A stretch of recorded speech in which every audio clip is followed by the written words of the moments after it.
그래도 많이 아셔요. 우리 신자들 12시 미사 때 되면 큰 소리로 대답을 너무 잘하시는. 그럼 제가 오늘 제 색깔이 무엇입니까? 네? 잘 안 들려요. 핑크. 핑크는 영어로 핑크, 한국말로 분홍, 맞아요? 장미색. 우리가 1년 중에 전례 중에 이 핑크색 신부님 입고 나오는 게 몇 번이에요? 3번? 2번이죠. 오늘하고 대립 때, 대립 3주일날 입는 것 같아요, 제가. 예? 그리고 오늘 4주일 입는 거. 왜 이 핑크색을 입었겠습니까? 신부님도 쉬시라고요? 신부님들의 노상 쉬지요. 너무 많이 쉬어서 팔이지. 예. 오늘은 이 복음에서 보면은, 오늘 요한복음, 여러분들이, 오늘은 복음이 요한복음 3장 14절부터 22절인데, 여러분 집에 와서 1절부터 읽으셔야 돼요.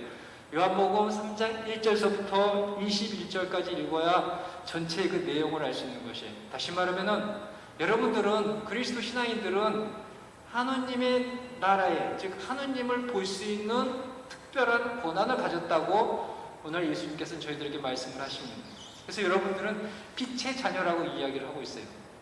여하튼 여러분이 잘났건 못났던 간에 그리스도인의 이유 때문에 하느님의 나라에 들어갈 수 있고 하느님 얼굴을 볼 수 있다는 것이에요.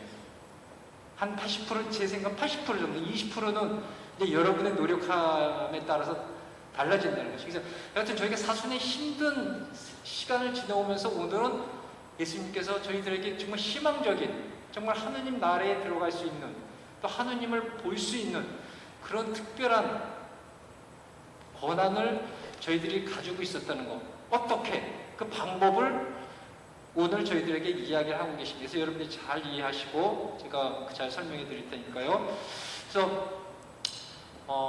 그래서 이 오늘 분홍색을 이렇게 딱 이렇게 입고 있는 것입니다. 그래서 저희들의 어떤 이 희망의 어떤 마음을 갖고 살아가기 위해서는 여러분들에게 항상 얘기하지만 제가 첫째 주에 가르쳐준 그 렉지오 디비나라고 묵상 방법 아시죠? 몰라요? 오늘 이 팀도 대답이 없으시네. 렉지오 디비나 4단계 모르셔요? 맨 처음에 읽어라. 하느님 말씀을 읽는 거. 그래서 여러분들 매일 미사책 있잖아요. 그래서 아까 12시 미사도 그랬는데 미사 30분 전 정도에 오셔가지고 그 미사책을 갖고 여러분이 삶의 어떤 양식을 만들기 위해서는 옆에다 가지고 다니는 것이 다가 아니에요. 그래서 와서 읽고, 두 번째는 묵상하고, 여러분이 복음을 읽고 1독서를 읽고 2독서를 읽으면서 와닿는 게 있지 않습니까? 그 와닿는 것은 여러분 삶에 따라서 다 틀려요. 어떤 분은 슬퍼하면 막 슬픈 그런 어떤 구절, 기쁨은 기쁨의 구절이 막 와닿는 거예요. 그거에 대해서 내가 왜 기쁘고 내가 왜 슬프고, 또 이것이 내 자신의 삶에서 무엇을 뜻하는가라고 하는 이런 나름대로 여러분의 묵상의 시간을 갖는 것이에요. 그것이 끝나고 나면은 이제 그것을 토대로 기도하시는 거예요. 하느님께 내 마음을, 내가 느꼈던 그 묵상의 내용을 갖고 하느님께 기도하시는 거예요. 그러면서 마지막으로 그거를 갖고서 여러분의 삶 안에 가서 살아가는 관상의 삶을 살아가는 것. 이게 이 복음의 4단계를 묵상하면서 복음의 삶을 사는 그런 모습이거든요. 그리스도인들 항상 이런 마음을 갖고 사셔야 되는 것이에요. 그리고 개신교 신자들 가서 열심히 성서 읽고 나름대로 살지만 우리 카톨릭은 이렇게 굉장히 체계적인 복음을 갖고 어떠한 모습을 우리가 생각하고 묵상하고 기도하고 그 기도의 삶을 어떻게 내가 삶 안에서 살아나가는 것인가, 그 관상의 삶이 하느님의 삶이거든요. 하느님과 함께하는 이 지상에서 함께하는 여러분들과의 삶이거든요. 그래서 그런 삶을 살기 위해서 이런 제가 가르쳐주는 이 방법을 갖고서 연습을 하시면은 여러분의 생활화가 됩니다. 그것이 그리스도인의 삶이고 이 지상에서 살아가고 있는 천상의 사람들, 즉 하느님의 얼굴을 볼 수 있는 그런 특별한 권한을 가진 사람들의 삶이라는 것이에요. 그래서 여러분들이 이 방법을 잘 여러분들이 연습하셔가지고 삶 안에서 이러한 어떤 묵상의 그 삶을 가지신다고 하면 그것이 진정한 신앙인의 모습이고 그리스도인의 모습이 아닌가 이렇게 생각이 듭니다. 네, 그래서 오늘은 예수님께서 그 요한복음 3장을 통해 가지고 우리들에게 어떠한 그 정말 하느님을 볼 수 있는 권한을 가지고 있다는 것을 다시 한번 저희들에게 주심으로써 자신 있게 이 지상의 삶을 살아가라고 합니다. 여러분들 혹시 이 지상에 올 때 누구의 도움을 받아서 이 지상으로 들어올 수 있어요? 첫 번째, 오후 12시 미사선 해답 정답을 맞췄는데 누구의 도움을 빌려야 돼요? 몰라요? 여러분들 하늘에서 뚝 떨어진 거예요, 그냥? 부모의 도움을 받아야 될 거 아니에요. 아버지와 어머니를 통해 가지고 여러분 육신을 택가지고 있지 않습니까? 어머니 태중에서 여러분들이 10개월이에요. 12개월 있으면서 그것을 육체의 몸을 만드는 그런 과정. 그래서 아버지와 어머니를 통해 가지고 육체의 어떤 모습을 만들고 그 안에 하느님께서 영을 집어넣음으로써 여러분들이 출생을 하게 되고 그 출생을 통해서 이 지상에 들어오는 그 과정이 그런 과정이죠. 여기는 이해를 해요. 그러면은 이 지상에 인간으로서 태어난 여러분들이 그러면 하느님 나라에 들어가기 위해서는 어떤 과정을 겪어야 돼요? 이것이 오늘 복음에서 이야기하는 것이에요. 예수님께서 니고데모가 예수님께 오시면서 예수님 보고 당신은 정말 위대한 하늘에서 내려온 스승님이라고 이렇게 말씀을 하셔요. 그랬을 때 예수님께서는 너희는 다시 태어난 누구든지 위로부터, 그 위로부터는 다시라는 뜻이거든요. 다시 태어나지 않으면 하느님의 나라를 볼 수 없다라고. 다시 말하면 다시 태어나지 않으면 여러분들은 하느님의 나라를 볼 수가 없는, 하느님 나라에 들어갈 수 없는 것이에요. 그래서 니고데모가 생각하지, 내 나이가 몇인데. 니고데모 같은 경우에는 유다인들이 최고 의회거든요. 다시 말해서 굉장히 상위층에 있는 지도자예요, 유다인이. 내 나이가 몇 살인데 내가 다시 태어나? 우리 인간의 이 생각으로서는 도저히 이해할 수가 없는 것이에요. 그때 예수님께서는 다시 태어난다는 것은 성령과 물로서 태어나는 것, 그것이 바로 새로 태어난다라고 말씀을 하십니다. 그러면 이게 무슨 뜻인가? 다시 아까 얘기했지만 돌아와서 우리 인간이 이 지상으로 오는 것은 부모의 도움을 받아서 육체를 택하고 육체 안에 하느님께 주시는 생명의 영을 받아서 출생을 통해서 이 세상에 왔다고 하면은 우리는 하느님 나라에 돌아갈 때 지상에 왔던 그 육체와 같은 모습, 하느님 나라의 육체를 여러분은 택해야 돼요. 바로 그것을 오늘 복음에서 말씀하신 하느님께서 보내주신 그분의 외아들 예수님을 통해 가지고 우리가 육체를 통하고 그분이 주시는 성령으로서 하늘나라에서의 생명을 갖게 되는 것이에요. 그렇게 우리는 그리스도인이 돼서 하느님의 나라로 들어가는 것이에요.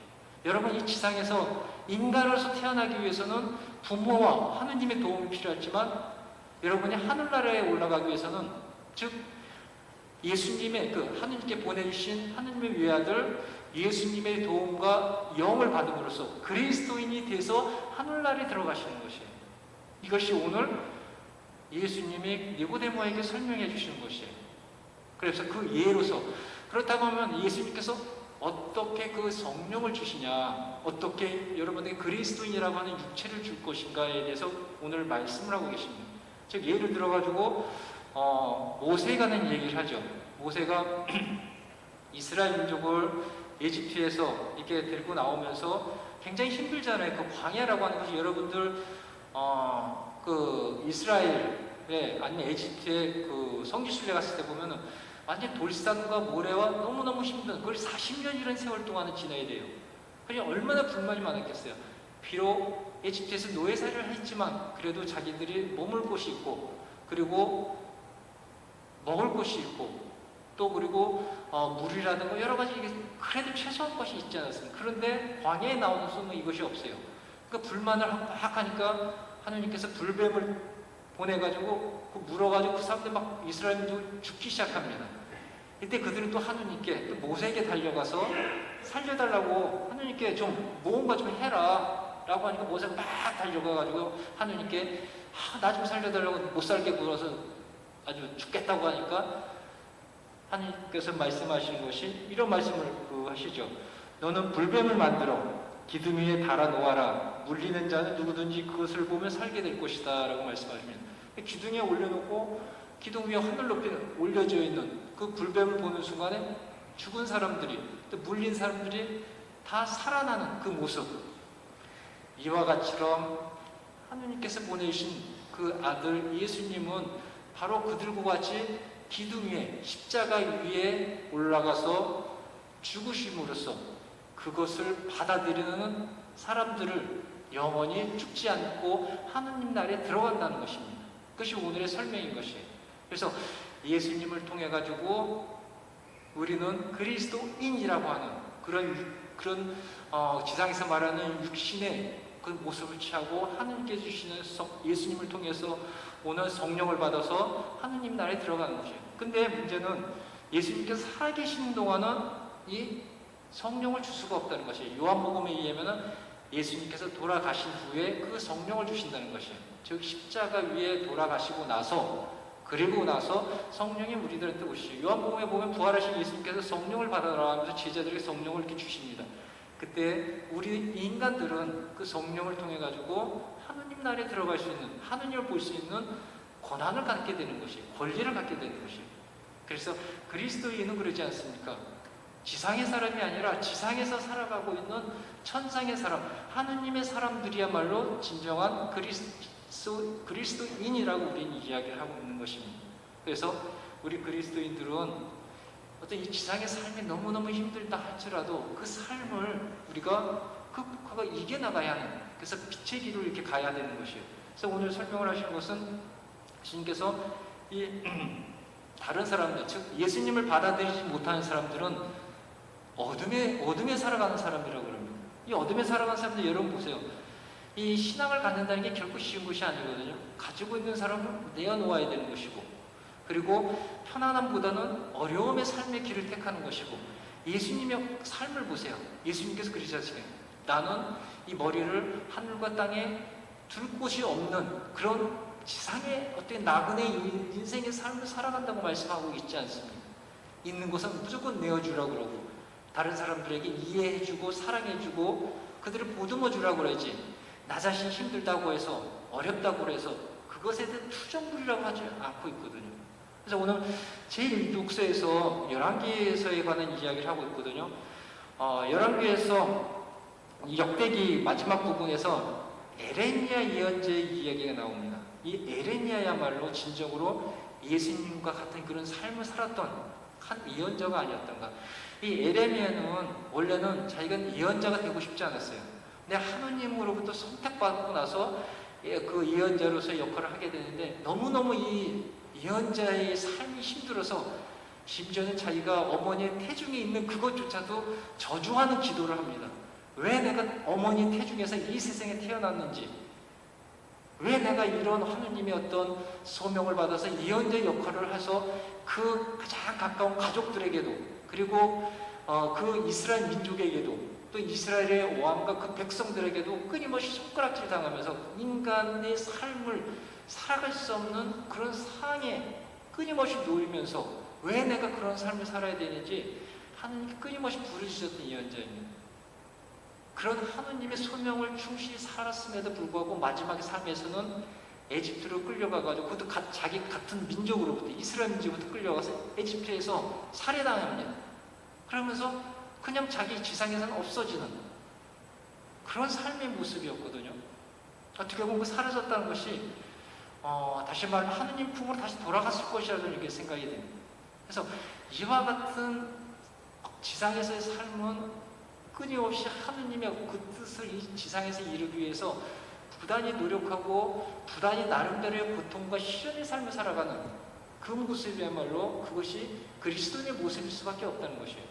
왜냐하면 예수님의 모습도 그런 삶이었기 때문에, 그런 삶을 살았을 때 우리는 예수님으로부터 정말로 하느님 하느님의 나라에 들어갈 수 있는, 하늘에 계신 우리 아버지를 볼 수 있는 그런 특별한 권한을 가졌다고 저희들에게 이야기를 하고 있어요. 그래서 아까 얘기했죠. 여러분은 하느님 나라에 들어갈 수 있을 만큼 80%가 들어갈 수 있고, 마지막 20%는 우리들이 어떻게 사냐 이것이에요. 내가 지상에서 살아가고 있는 하늘나라의 사람이라면, 천상의 사람이라고 하면 이 지상에다, 천상에서는 하늘에 계신 우리 아버지와 살아갈 때는 어떻게 살아가는지 이 지상에 빛으로 오지 않고 어둠을 살아가고 어둠 안에서 살아가는 그들에게 여러분은 보여줘야 된다는 것이에요. 어떻게? 예수님께서 매일매일 복음을 통해서 여러분들에게 말씀해 주시는 그 말씀을 하나씩 실천하면서 또 그 말씀을 듣고 가슴에 안으면서 삶을 살아가는 삶, 즉 진리의 삶을 살아갔을 때 여러분은 빛의 사람으로서 살아간다는 것입니다. 그럼 빛의 삶을 살아감으로써 어둠을 살아가는 그들에게 빛의 길로 인도해주는 그런 복음의 삶을 살아가는 사람이야말로 진정으로 지상에서 살아가는 그리스도인의 삶이라고 저희들께 이야기를 하고 있습니다. 그래서 그 20%를 채우기 위해서는 여러분들은 정말로 쉽지 않지만 어렵지만 하지만 성령께서 함께 여러분들과 같이 계시고 여러분은 천상의 사람이라고 하는 그런 자부심을 갖고 두려워하지 마시고 여러분이 혼자 하는 것이 아니라는 것을 항상 인지하면서 여러분의 어떤 신앙인으로서의 참 모습을 시도해보는 것이에요. 도전해보는 것이에요. 그것이 지상에서 살아가는 신앙인의 모습이고 그리스도의 모습이고 여러분이 되어야 된다는 것을 요한복음 저희들에게 이야기를 해주고 있는 것입니다. 그러면서 오늘같이 이렇게 분홍색을 입으면서 여러분이 어떤 사람이라고 하는 것을 대단한 자부심을 갖고서 두려워하지 말고 여러분이 가야 할 길을 그냥 에레미야 예언자 또 예수님께서 걸어갔듯이 여러분들도 그런 어떤 한 곳으로만 걸어가라고 저희들에게 이야기를 하고 있는 것입니다. 그래서 어떻게 보면 이 사순절이라고 하는 그런 삶의 모습은 참으로 쉽지 않은 길이지만 또한 그 반대로 여러분들은 그것을 극복해 나갈 수 있는 그것을 지혜롭게 수용할 수 있는 그런 대단한 어떤 특별한 고난을 가진 하늘 나라의 사람이라는 것을 항상 인지하면서 여러분의 지상의 삶을 굳굳하게 걸어가신다고 하면은 마지막 순간에 여러분들은 분명히 우리가 기도와 주기도문 했듯이 하늘에 계신 여러분의 아버지에게로 돌아갈 수 있다는 것 항상 인지하면서 힘들지만 어렵지만 오늘도 내일도 굳건하게 앞으로 나아갈 수 있는 지상에서 걸어가는 천상의 사람으로서 살아갈 수 있도록 일주일 동안 최선을 다할 수 있는 사람이 되게끔 기도드리겠습니다.